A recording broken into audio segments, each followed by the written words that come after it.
오늘은 이제 신약도 많이 이렇게 해서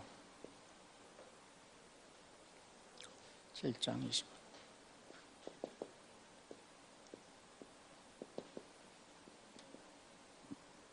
이 두 군데를 살펴보겠습니다. 고린도전서 여러분들 7장 보시면 이 고린도전서 7장은 사도 바울이 하나님의 영감을 받아서 뭐에 대해서 주로 이야기하냐면 결혼에 관해서 결혼 주제에 대해서 계시를 이렇게 기록해 주신 겁니다. 7장 25절에 보면 이런 말씀이 있습니다. 이제 처녀들에 관하여는 내가 주께 받은 명령이 없으나, 제가 언더라인을 해드렸는데, 내가 주께 받은 명령이 없으나 주의 긍휼을 받아 신실하게 된 자로서 내 판단을 주노라. 그러므로 내 생각에는 현재의 고난으로 인해 이것이 좋으니 곧 남자가 그대로 지내는 것이 좋으니라.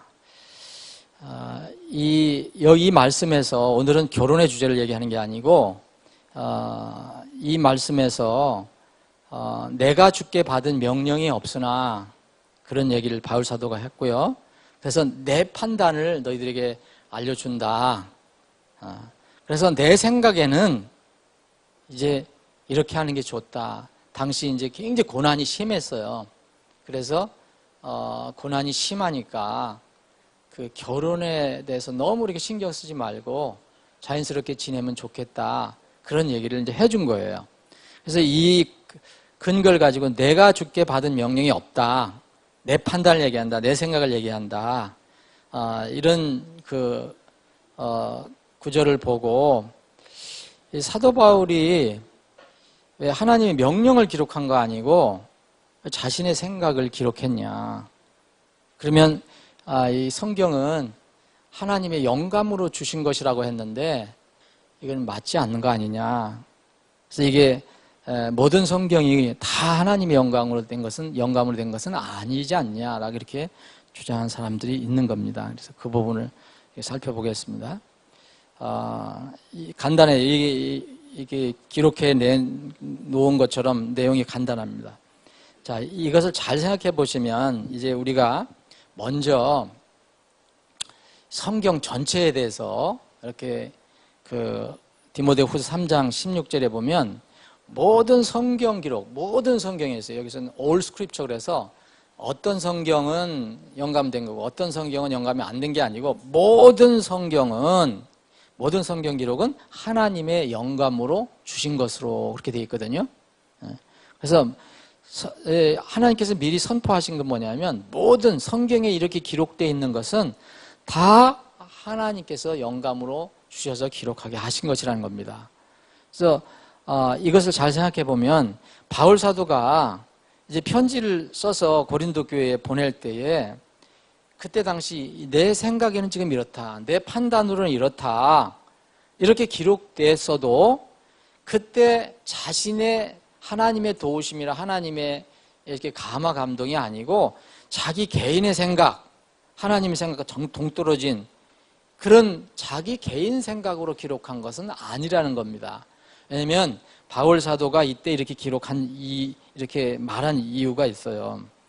이 모든 성도들이나 이렇게 지도자들은 무엇을 이렇게 말씀을 전할 때 기왕에 있었던 하나님께서 이미 우리에게 계시해 주신 말씀을 근거로 먼저 우리가 전해야 합니다. 그래서 지금 이 시대에는 성경 기록이 창세기 1장 1절부터 요한계시록 22장까지 완성이 됐기 때문에 더 이상 우리 생각을 거기 덧붙일 게 없어요. 완성이 됐기 때문에.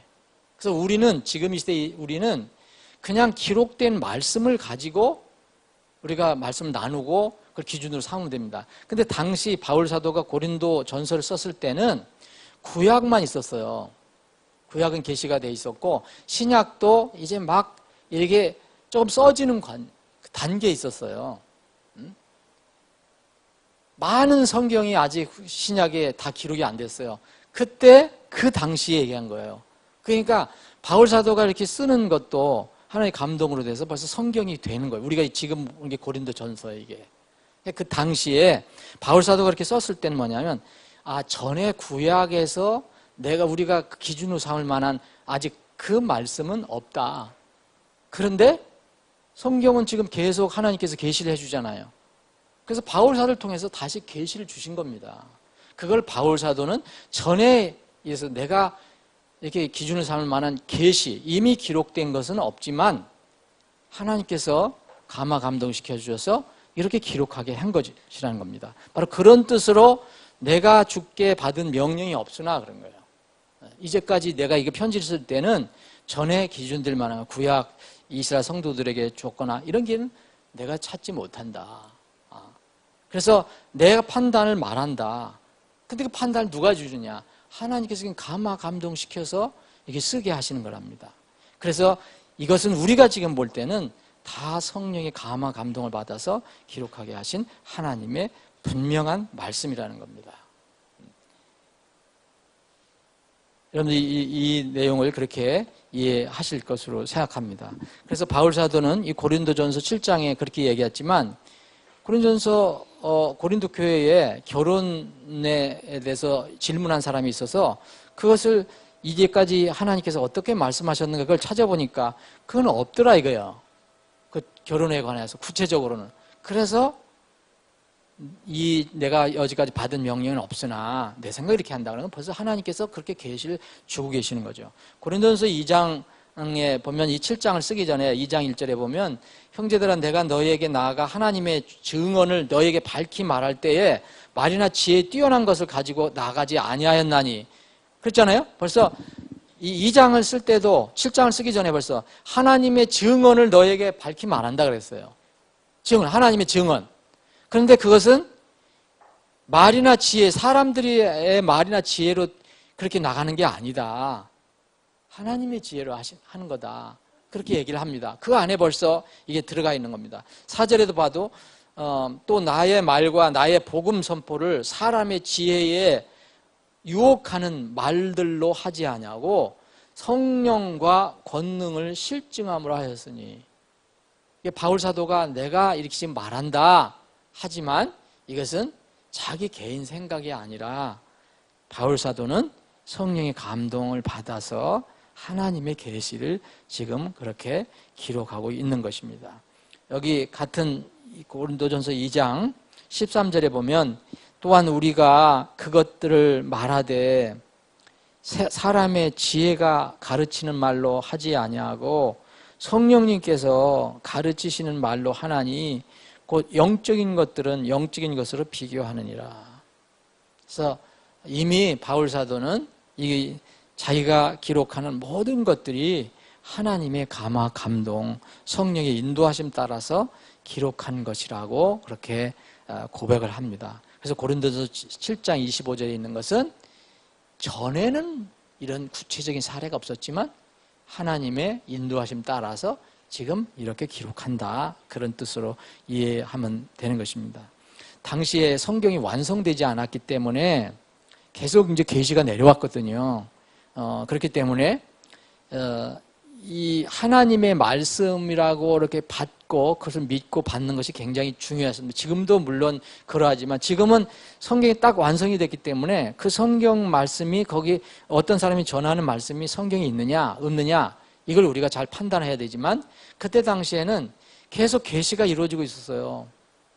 그래서 어떤 정말 신실한 하나님의 그 종이 이렇게 전한 말이 있다면 그것을 하나님의 말씀으로 받는 것이 굉장히 중요했다는 겁니다. 그래서 데살로니가 후서에 보면 데살로니가 성도들이 왜 칭찬을 받았느냐 하면 바울 사도가 하나님의 감동으로 주신 말씀을 그들에게 전했을 때 그들은 인간 바울의 말로 듣지 아니하고 하나님께서 바울 사도를 통해서 주신 하나님 말씀으로 받았습니다.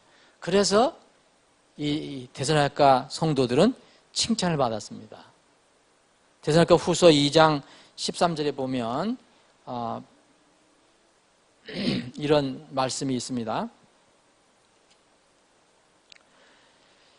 그러나 주께 사랑받는 형제들아 우리가 너희로 인하여 항상 하나님께 감사드려야 하나니 이는 하나님께서 처음부터 너희를 택하사 성령의 거룩히 구별하심과 진리를 믿는 것을 통해 구원에 이르게 하셨기 때문이라. 데살로니가 후서 2장 아닌데 이 말씀이 아닌데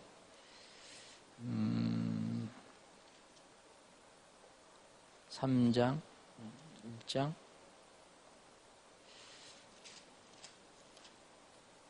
이게 후서가 아닙니다. 죄송합니다.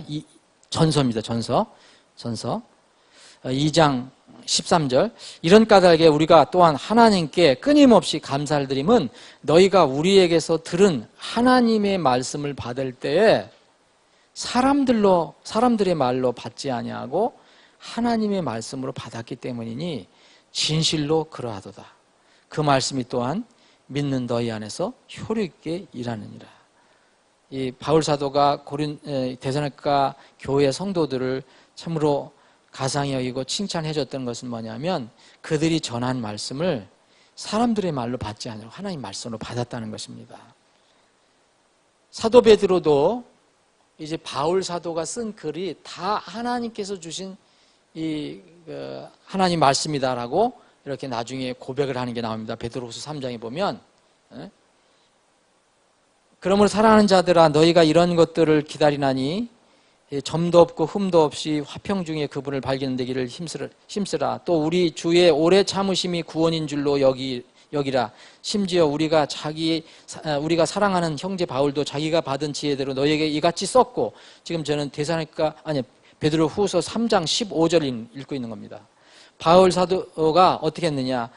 우리가 사랑하는 형제 바울도 자기가 받은 지혜대로 너희에게 이같이 썼고, 또 그의 모든 서신에서도 이것들에 관해 그 안에서 말하였을 때 그 안에 깨닫기 어려운 것들이 덜어 있으므로 배우지 못하여 불안정한 자들이 다른 성경 기록들과 같이 그것들을 왜곡하다가 스스로 파멸에 이르느니라. 여기서 베드로가 인정한 것이 뭡니까? 이 바울 사도가 얘기한 것은 다 성경 기록이라 얘기했어요. 다른 성경 기록들과 같다. 그래서 이 지금 고린도전서 7장에 있는 내가 주께 받은 명령이 없다고 그래서 어떤 사람이 주장하는 것처럼 이거 모든 성경 기록이 하나님 영감으로 주어진 것이 아니라는 증거는 결코 될 수 없다는 것을 이해하시면 되겠습니다. 다음 하나만 더 오늘 보겠습니다. 고린도전서 9장을 보시면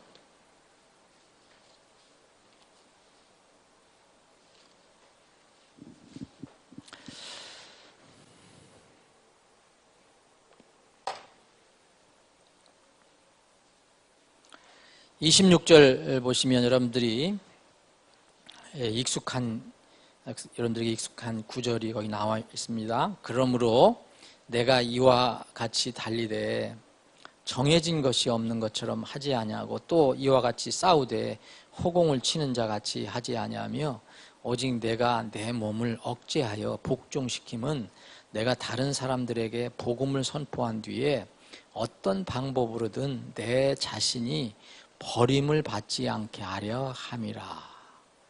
그래서 여기에 보면 이제 많은 사람들이 걸리는 게 뭐냐면 내 자신이 버림받은 자가 되지 않게 하려 합니다. 그런 얘기를 해요. 이게 누가 한 겁니까? 바울 사도가 한 겁니까? 바울 사도가 한 겁니다. 그래서 이 바울 사도 이런 것을 이제 읽고 어떤 사람들은 사도 바울이 이 고린도 교회에 보낸 편지에서 자기 스스로에 대해서 얘기했다.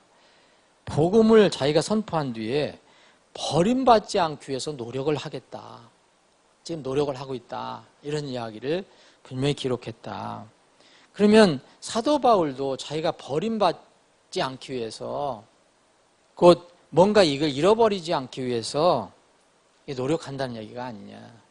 그러면 사람은 한번 구원받았다는 것이 영원한 것이 아니고 또 상황에 따라서 하나님을 잘 섬기지 못하면 이 구원을 잃어버리는 거 아니냐, 버림받는 것이 아니냐, 이렇게 주장하는 사람들이 있습니다. 실제로 우리 이제 여러분 기독교회도 기독교 뭐 개신교 하면은 다 똑같은 거라고 생각하는데 그렇지 않습니다. 이거 예를 들어서 구원의 그 교리, 구원관도 다르지만 구원받은 사람의 그 신분, 그래서 이거를 이제 신학적으로는 구원의 안전이라고 그러거든요. 영원한 구원이냐 아니냐, 이거에 대해서도 지금 기독교라고 하지만 다릅니다. 여러분 성결을 강조하는 그런 기독교의 개신교에서는 구원을 잃을 수 있다라고 가르쳐 줍니다. 여러분 아시죠? 예. 다 구원받으라 열심히 하지만 그러나 또 정말 당신 너무 그렇게 하면 구원을 잃어버릴 수 있어 라고 할 수 있습니다. 그래서 구체적으로 들어가면 기독교에서도 이렇게 다 달라요. 근데 이게 바로 그런 것처럼 보이잖아요.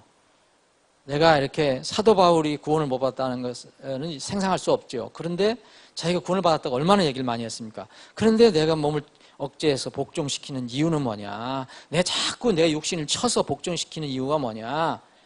나는 지금 복음을 선포하는 사역자인데 내가 버림을 받을 수도 있지 않겠냐? 에? 그러면은 사도 바울이 그랬으면 우리는 더 말할 것도 없지 않냐? 이렇게 그래서 구원을 잃을 수도 있다. 이렇게 주장하는 사람들도 있습니다. 근데 결론적으로 얘기하면 이것은 바울 사도가 27절에 말씀한 것은 버림을 받는다는 것은 구원을 잃어버린다는 그런 염려로 한 것이 결코 아닙니다.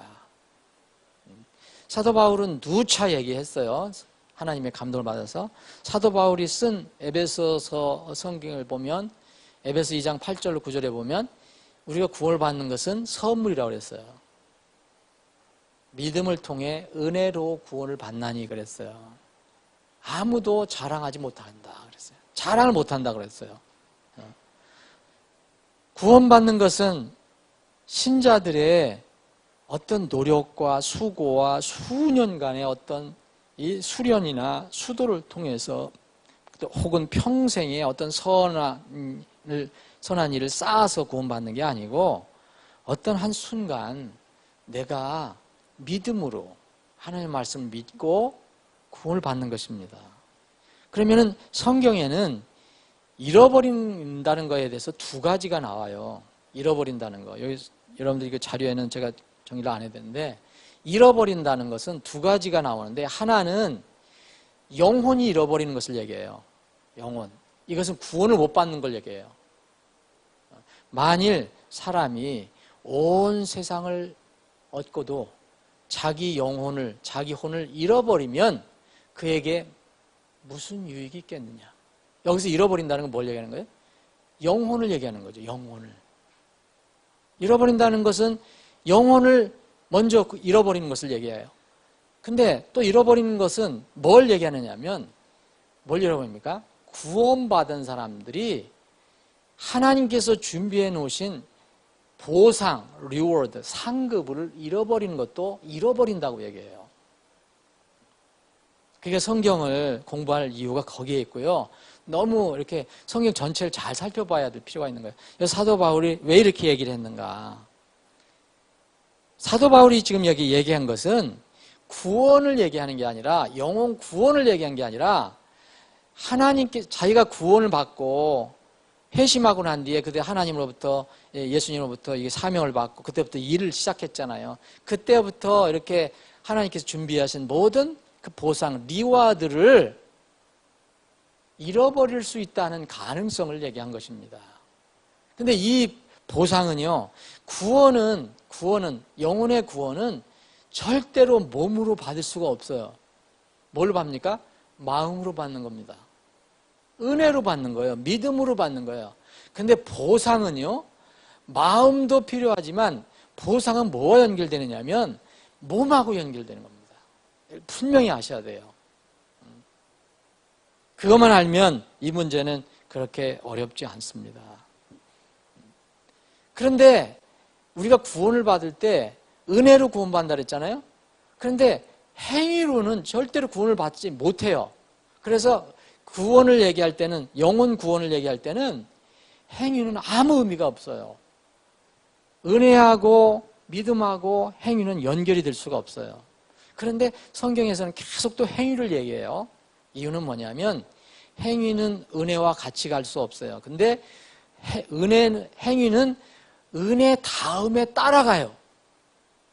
같이 똑같이 서지는 못해도 은혜가 있으면, 믿음이 있으면 반드시 행위가 쫓아오게 돼 있어요. 곧 뭐냐면 진정한 은혜는, 진정한 믿음은 행위를 낳아요. 그래서 병조는 안 되지만 수반이 된다는 거예요. 그래서 야고보 그 사도가 얘기한 야고보서의 말씀은 바로 그걸 얘기하는 거예요. 구원을 받은 사람이 은혜로 구원받고 나서 행위가 나오지 않으면 그것은 구원이 아니다라고 얘기하는 것이 바로 야고보서입니다. 오해를 해서는 안 돼요. 행위가 있어야 구원받는다고 생각하면 안 되는 거죠. 그래서 사람들의 이제 구원받고 나서의 삶, 그 언행, 이것은 그 사람이 고백하는 은혜의 진위 여부를 판단해주는 그런 기준이 되는 것입니다. 여러분들 분명히 잘 아시죠? 이건 언제든지 이렇게 혼동하시면 안 돼요. 구원은 행위로 받을 수 없어요. 믿음과 은혜를 통해서 받는데, 정말 그 사람이 진정한 마음으로 구원을 받고 나면 그 은혜와 믿음은 무엇을 낳느냐 하면 행위를 낳아요. 그 사람을 크든 적든 변화를 시킨다는 거예요. 왜냐하면 이 안에, 그 사람의 안에 거룩하신 성령님이 들어와 계시기 때문에.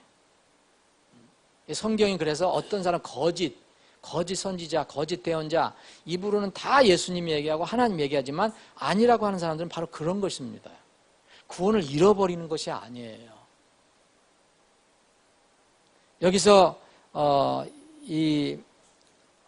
할 수 없이 이제 여기 영어로 castaway, 버림 받았다, 버림을 받는다, 버림받는 자라고 되어 있는 이 영어를 할 수 없이 이제 이 원어로 있는 그리스어로 헬라어를 보면 이 무슨 뜻이냐면요, 인정받지 못한 그런 뜻이에요.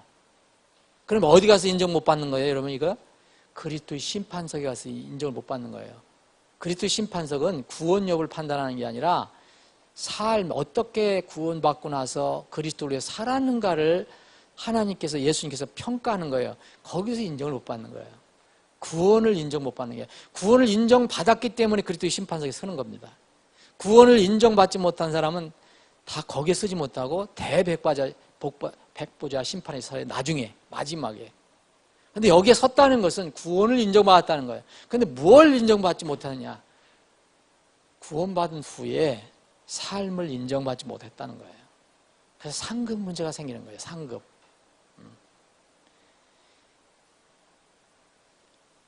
이렇게 주장하기 전에 이거는 뭐 구원을 잃어버리는 것을 얘기하는 게 아니냐, 이 주장하기 전에 성경을 항상 얘기할 때 보면, 누가 여러분들이 이게 한 절을 가지고 여러분들에게 내가 믿는 것이 아닌데 이게 근데 그 절 보면 그럴듯한데, 그럴 때는 반드시 여러분들이 그런 얘기를 들을 때는 반드시 앞뒤 문맥을 살펴보시라. 그러니까 한 절에만 몰두하지 마시고 살펴보시면 반드시 답이 나와요. 여기에 보면 9장 27절만 딱 보면 이거 잃어버릴 수도 있겠네.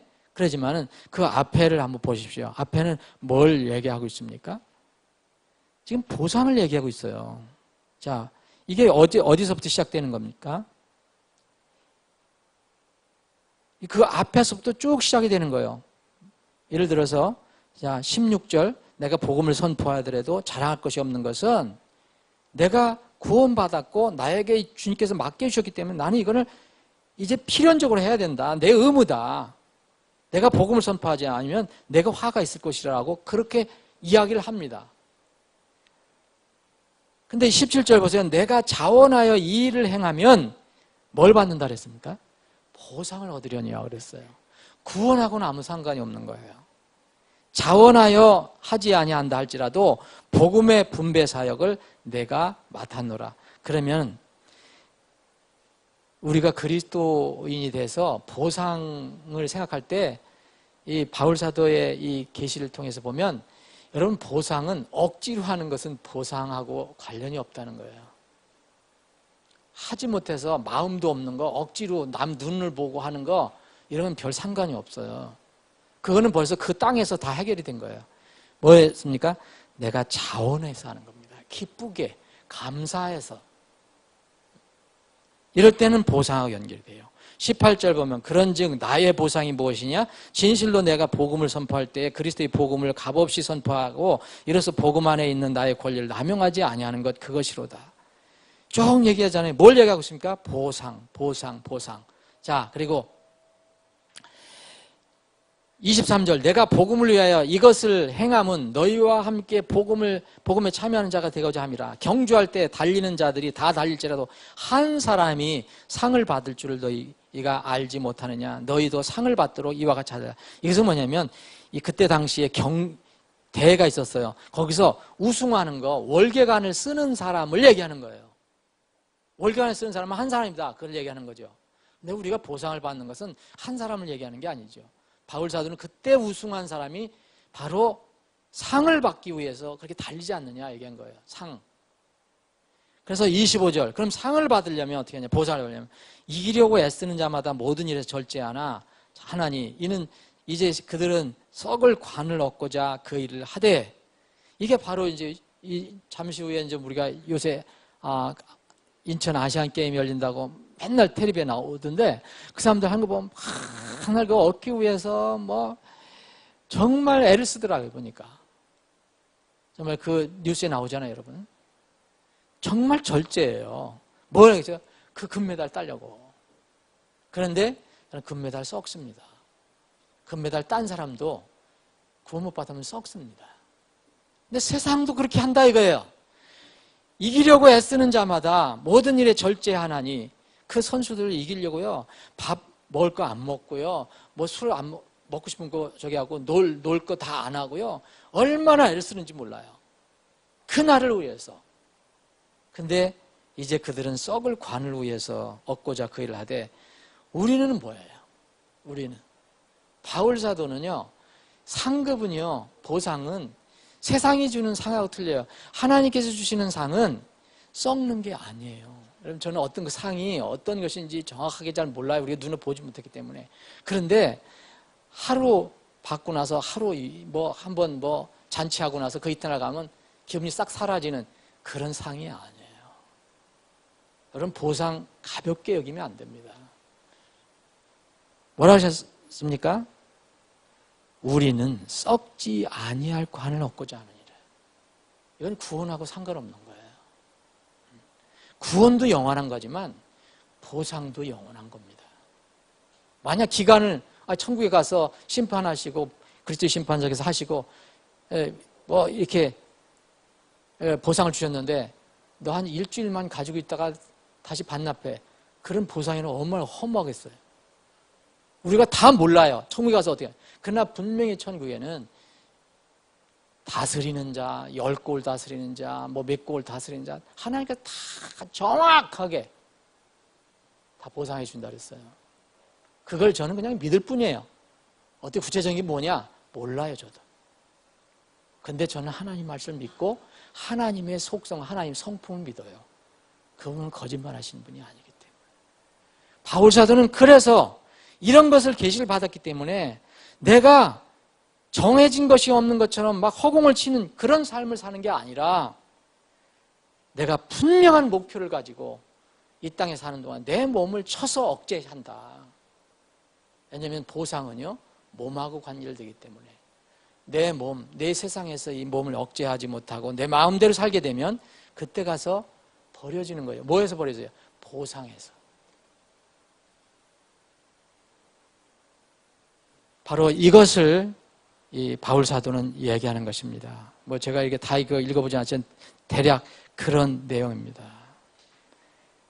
말씀을 오늘 이렇게 정리해 보면요, 오늘 두 가지 고린도전서에 있는 거 두 가지를 살펴봤는데 바울 사도는요 3층 천, 이 천국까지 하나님께서 특별히 구경을 시켜주셨어요. 그리고 엄청난 그 어떤 능력을 주셨어요. 병든 자도 고치게 하시고 심지어는 이 바울의 손수건을 만져도 사람들이 살아나고 고침을 받는 그런 역사가 일어났어요. 대단한 사람이었어요. 그런데 이렇게 얘기합니다. 너희들이 너희 몸을 억제하여 복종시키고, 이게 아니고 내가 그렇게 하는 것은, 그렇게 얘기해요. 그러면 바울 사도가 복음 전도자로서 자신의 삶을 나중에 하나님께서 다 이렇게 평가하실 때, 예수님께 평가하실 때 그런 인정받지 못하는 일이 없도록 자신이 정말 애를 써서 육신을 쳐서 복종하게 했다면,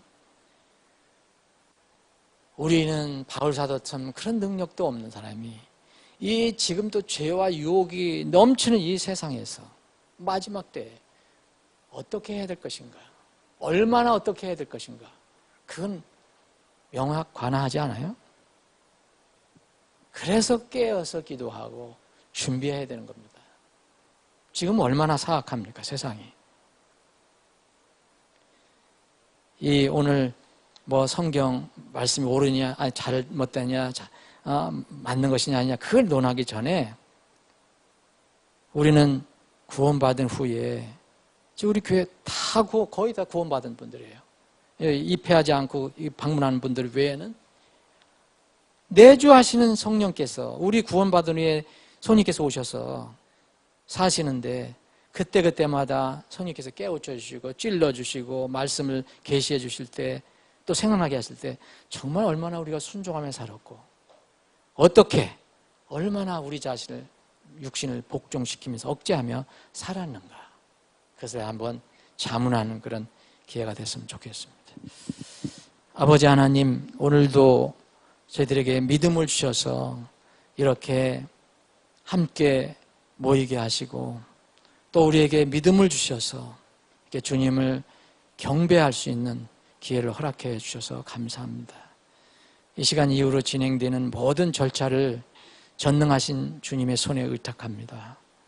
주님께서 기뻐하시는 대로 원하시는 방향으로 이끌어 주시고, 주님께서 예비하신 은혜를 우리는 마음껏 누리는 하루가 되게 하여 주옵소서. 거룩하신 예수님의 이름으로 기도합니다. 아멘.